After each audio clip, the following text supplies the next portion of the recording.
네, 여러분 반갑습니다. 오늘은 지난 시간에 이어서 새로운 세력의 등장과 고려 왕조의 몰락에 대해서 공부를 해보도록 하겠습니다.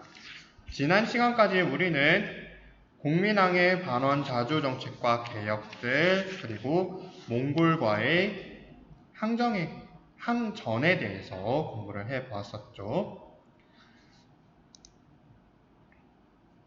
지금 표지에 나타나는 것이 조금 흐릿하게 나타나 있긴 하지만 위화도 회군에 참여했던 장수들, 그러니까 장군들의 나타낸 그림입니다.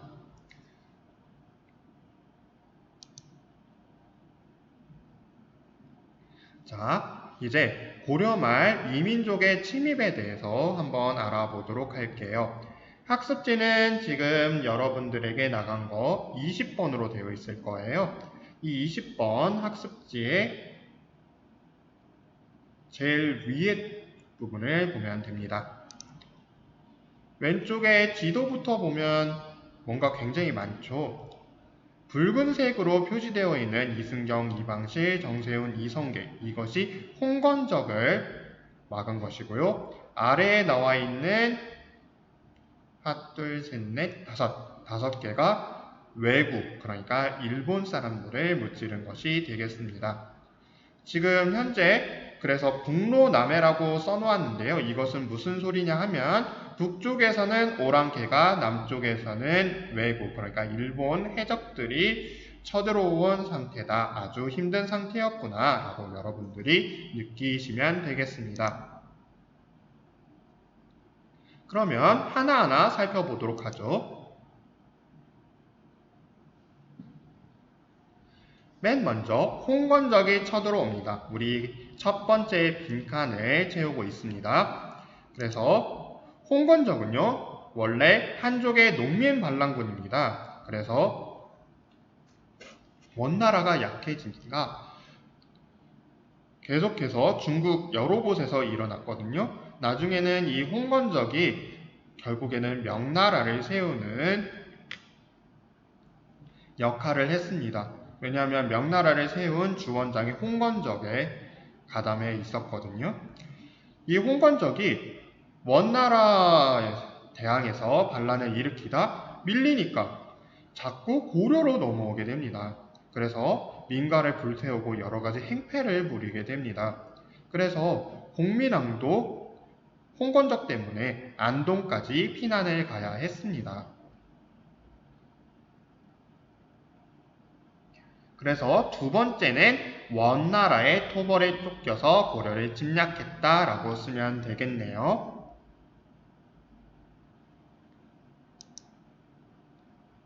근데 선생님이 앞서서 얘기했죠. 홍건적만 쳐들어온 게 아니라고. 그럼 누가 쳐들어왔다? 왜구가 쳐들어왔다. 그런데 이 왜구가 쳐들어온 얘기를 하기 전에 잠깐 선생님이 좀 곁다리로 이야기를 들려주도록 할게요. 공민왕이 안동에 피난해 갔다고 했잖아요. 그래서 안동에서 강을 건너서 피신을 할 일이 있었습니다. 그런데 이제 노국공주를 비롯한 왕궁의 여자분들은 좀 지체가 높은 분들이잖아요. 그래서 마을에 계신 여자분들이 이렇게 물속으로 들어가서 허리를 굽히고 등을 밟고 사람들이 지나갈 수 있도록 해서 강을 건너주었다는 일화가 있습니다. 이 일화가 계속해서 지금 전통놀이로 그 안동 지역에서 이어지고 있는데요. 노다리 밟기라는 것입니다. 지금 2018년에 노다리 밟기를 여러 사람들 앞에서 선보이고 있는 장면이에요. 자, 이제 외구의 침입으로 가보도록 하겠습니다.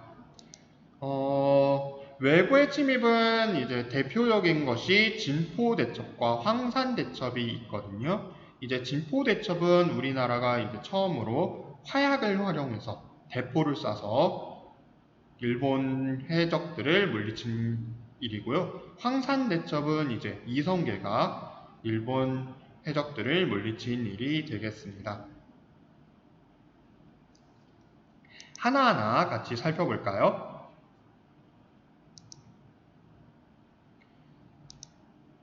최영은 홍산이라는 곳에서 이제 일본 해적들을 무찌릅니다.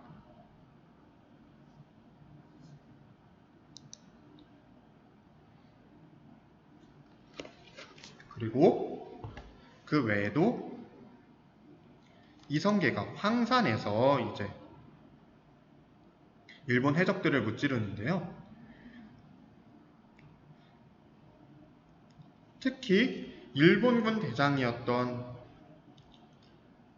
아지발도 혹은 아기발도라고 불리는 사람이 있었습니다. 이 사람이 이름은 정확하게 알려지지 않았어요. 이 아기발도라는 이름은 고려 병사들이 부르던 이름입니다. 그래서 이성계가 먼저 활을 쏘아서 투구를 벗기고 그 다음 이성계의 동생이었던 이지란이 활을 쏘아서 아기발도를 사살하면서 쏘아 죽이면서 이 황산에서 싸움을 크게 이기게 됩니다.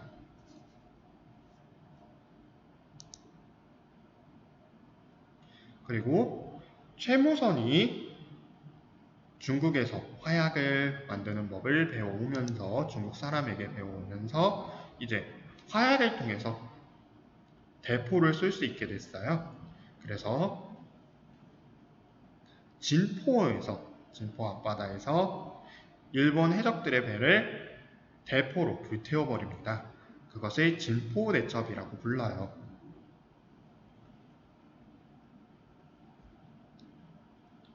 그리고 이제 쓰시마 섬을 토벌한 사람, 이제 이 쓰시마 섬은 지금 대마도를 이야기를 하는데요.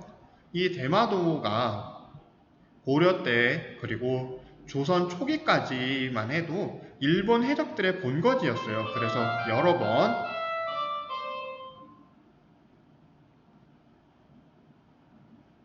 우리나라 군대가 고려 때도 그렇고 조선 태종 때도 그렇고 쓰시마 섬을 정벌합니다. 이때는 박위라는 장군님이 이제 고려 해군을 이끌고 가서 쓰시마 섬을 정벌했었습니다. 빈칸에 들어갈 말 박위라고 쓰면 됩니다. 그리고 이러한 과정에서 누가 등장을 하게 되느냐 하면 신흥 무인 세력이 등장하게 됩니다. 여기 선생님이 써놨죠. 신흥 무인 세력이 등장하게 됩니다. 최영, 이성계 등이 새로운 중심 세력으로 떠오르게 되는 겁니다. 그럼 이 신흥 무인 세력의 손을 잡고 악수하는 사람은 누구다? 신진사대부다. 이 신진사대부는 어떻게 성장을 하게 되느냐 하면 우리 공민왕이 개혁들을 했잖아요. 그런데 이 공민왕이 뭐를 되살리냐 하면 고려의 국립대학이 뭐라고 했죠?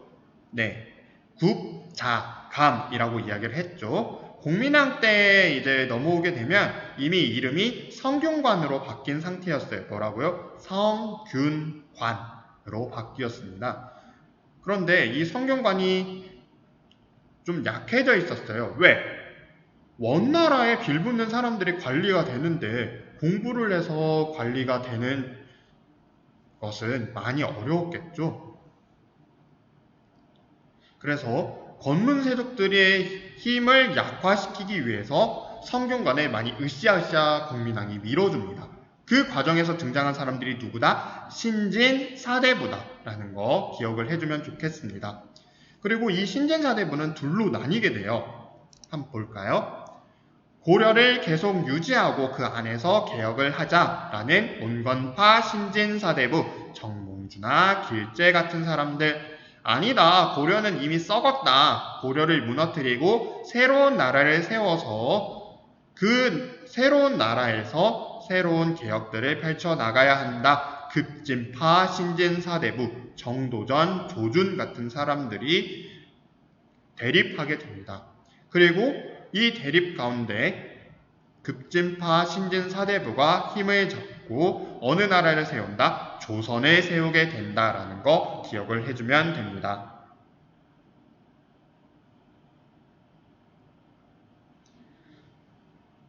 그리고 앞서서 선생님이 성균관을 공민왕이 으쌰으쌰 밀어준다고 했잖아요.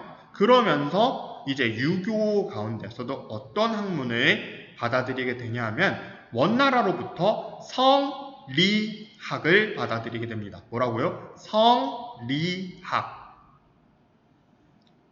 그래서 원과의 교류를 통해서 안향이나 이재현 등이 받아들이는데요. 특히 안향 같은 사람은 이제 사립학교인 사학 12도를 세운 사람입니다. 그 안향이 다 세웠다는 건 아니고요. 안향이 이제 서원을 하나 세워서 학교를 하나 세워서 가르치니까 이제 주변에 사립학교들이 쭉쭉쭉쭉 생겨났다. 그리고 그 사립학교를 통해서 성리학이 전파된다라는 거 기억을 해주면 되겠습니다. 사실 이 안향은 고려 숙종 때 성리학을 처음 받아들인 사람이고요. 이제 충선왕 충수광 때 이재현이 성리학을 더욱더 튼튼하게 만드는데 그것을 더 누가 밀어준다는 거예요? 공민왕이 밀어준다는 이야기. 그래서 신진 사대부들이 성리학을 바탕으로 고려 사회를 개혁하려 한다. 우리는 지금 137쪽을 하고 있다라는 거. 그래서 원래 힘을 갖지 못하고 있던 지방의 향리나 하급관리 출신들이 모를 거쳐서 과거제를 통해서 관리가 되면서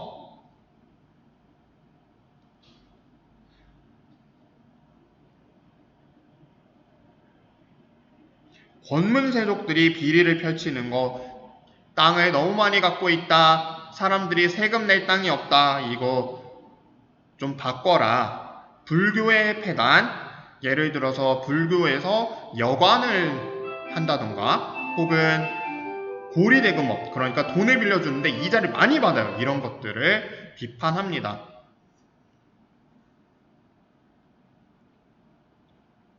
그러면서 유교적인 원칙에 따라서 나라를 움직여야 한다라고 신진사대부가 주장을 했고, 앞서서 설명한 대로 온건파와 급진파가 나뉜다. 중심인물 선생님이 띄워준 사람들 쓰면 됩니다. 정몽주, 길재, 정도전, 조준 같은 사람들 써주면 되겠습니다. 이색도 있어요. 이색은 온건파 신진사대부 쪽입니다. 그리고 조선이 이제 직접적으로 만들어지는 사건이 있었으니 이제 조선이 확 만들어진 건 아니고 그 과정 중에 중요한 사건의 하나로 위화도 회군이 있습니다. 어떻게 일어난 것인지 한번 선생님이 설명을 해주도록 할게요. 자, 공민왕 때 개혁을 하면서 이 지역을 되찾아요. 뭐를 물리치고 쌍성, 총, 관, 부를 물리치고 철령, 이북 지역을 되찾아옵니다. 고려가. 원래 원나라에 빼앗겼던 땅을 고려가 되찾아오는데 명나라가 뭐라고 하냐 하면 그거 원나라가 갖고 있던 땅이니까 우리 땅 할게 라고 주장을 합니다. 어머 이게 뭔 소리야? 고려에서 화가 많이 났습니다. 특히 최영 장군은 야 철령 이북 땅만 우리가 지키는 것이 아니라 아예 명나라의 본때를 보여주자. 그래서 요동을 고구려가 차지했던 요동 지역을 우리가 다시 고려 땅으로 만들자. 군대를 보내서 요동을 공격하자라고 주장을 합니다. 그래서 이 철령위라는 관청을 두어서 철령 이북 땅, 고려가 원나라에 되찾은 땅은 원래 원나라 거, 그래서 우리 명나라가 냠냠하겠다라고 주장을 하는 것을 요동정벌이라는 것을 통해서 최영과 우왕이 막아보고자 합니다. 그런데 당시 고려가 군대를 이제 5만 명을 보내거든요. 물론 이제 명나라 쪽에는 우리 10만 명 보낸다 라고 뻥을 쳐요. 왜? 기를 죽이기 위해서. 그런데 당시에 이성계는 계속 반대합니다. 뭐라고 반대를 하는지 한번 볼까요? 사불가론 볼게요. 당시에 지금 여름철이에요. 그래서 여름철에 군대를 데려다가 싸우게 하는 것은 옳지 않습니다. 그리고 일본 해적들이 쳐들어올 테니 그 틈을 주지 말아야 합니다. 지금 한창 장마철입니다. 전염병이 퍼질 겁니다. 그리고 작은 나라로서 큰 나라에 맞서는 것이 옳지 않습니다. 라고 이야기를 하는데 이 사불가론에서 작은 나라로서 큰 나라에 맞서는 것이 옳지 못한다는 건 핑계예요. 왜 그러냐면 이성계가 왕이 되고 나서 똑같이 요동을 공격하려고 정도전이랑 같이 준비를 했습니다. 결국에는 실행은 안 됐지만 자, 그래서 이러한 문제점들을 바탕으로 해서 위화도에서 군대를 돌립니다. 당시에 탈영병도 굉장히 많았고 위화도에서 물이 불어나서 이제 요동으로 건너가야 되는데 이 섬에 갇혀서 가지 못하고 있었다고 해요. 그래서 위화도에서 개성으로 되돌아와서 최영을 제거하고 우왕도 끌어내리고 창왕, 공양왕을 차례로 세우게 됩니다. 이성계의 힘이 강해졌겠죠.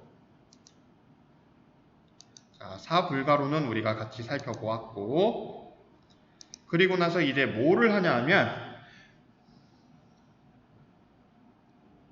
이제 신진사대부 세력과 함께 급진파 신진사대부예요. 급진파 신진사대부 세력과 함께 개혁을 추진하는데 대표적인 것이 과전법입니다. 이 과전법이라는 것은 권문 세력들의 토지를 빼앗아서 다시 나눠주는 거예요.